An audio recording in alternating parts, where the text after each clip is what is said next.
All right, here we go. Time for another one of Randall's rants. I'm actually using a different camera tonight, so hopefully this will come out a lot better than the past couple of videos have. I thought the past couple of videos came out kind of dark.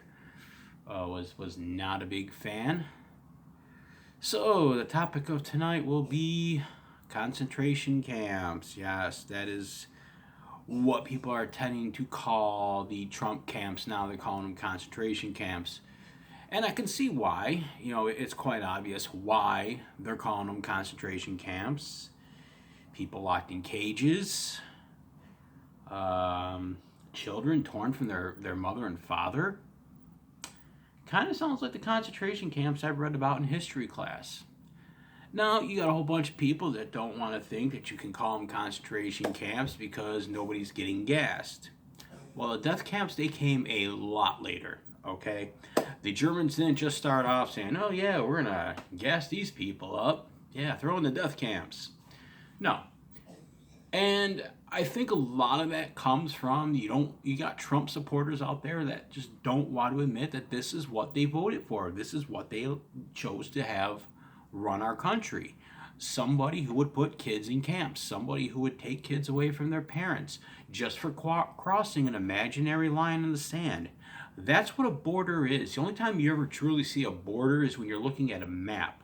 Overall, borders are imaginary lines that we created, because we're humans and that's what we do. So, you have people saying you can't call these things concentration camps. Well, you know what?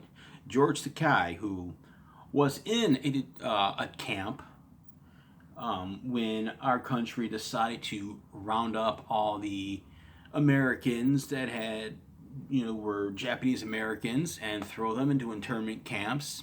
Yeah, we did that. We sit here and we chastise the Germans for what they did in the 40s, and yet we were doing the same thing to the Japanese American citizens. Funny how that gets left out of the history books now, isn't it? So you have people out there saying you can't call these things concentration camps. Well, they're wrong. They are concentration camps.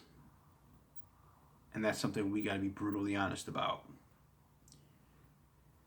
Because we read about it in history and we think it can't happen here. No set of circumstances could we ever sink low to the point where we're taking people, locking them up in cages, taking kids away from their parents.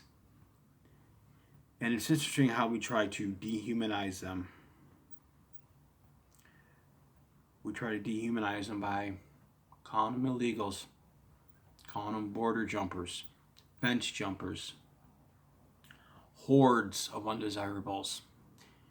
Yeah, where have we heard the term undesirables before? These people have gone through hell.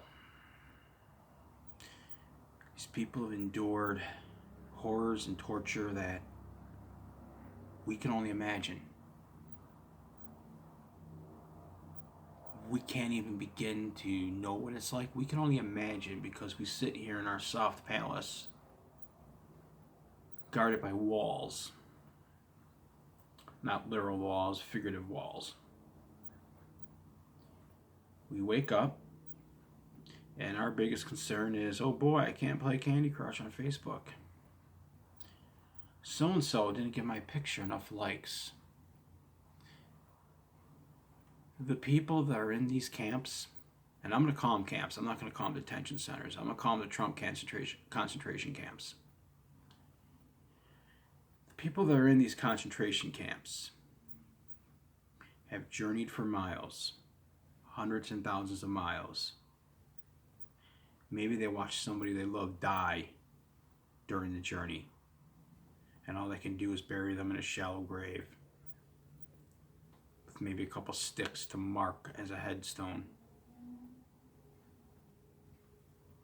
They have endured hell, pure, unadulterated hell. And they come here to America. Yeah, they jumped a wall, a fence. They crossed an imaginary border. They were dreaming of freedom. They were dreaming to get away from the virtual imprisonment that they faced in their homeland, only to find the utopia they sought was going to throw them in the same type of hell. So when you hear them dehumanized as merely being called undesirables, border crossers, fence jumpers, whatever euphemism Trump and his cronies want to throw out there, these people are human beings. They are human beings like you and me. And by the way, I find it amusing that a lot of these people that refuse to call these things concentration camps are these same people that can sleep easy at night knowing that these people are in these camps being torn away from their kids. I notice a lot of these people on social media, they'll have a cross in their little description box. Or they'll say, Bible lover. I may get the exact quote wrong, but I want to leave you with this. Now, keep in mind, this is coming from an atheist. You should have love for the sojourner, for you were one too. You wandered in the deserts. I cannot remember off the top of my head what passage that is, and I apologize. I know I probably butchered the word sojourner. But you can go and Google the Bible and immigration, and you will see that the Jesus you claim to love, you claim to praise, and you claim has given you your divine guidance in life, instructs you, your own Bible instructs you to welcome the traveler. And that's what these people are. And we've put them in concentration camps. What was that about America being a Christian nation? Yeah. Nothing speaks of Christianity like ignoring parts of the Bible because they don't fit your personal political views. Yeah, so we call it cafeteria Catholic. But in any event, I hope I give you something to think about.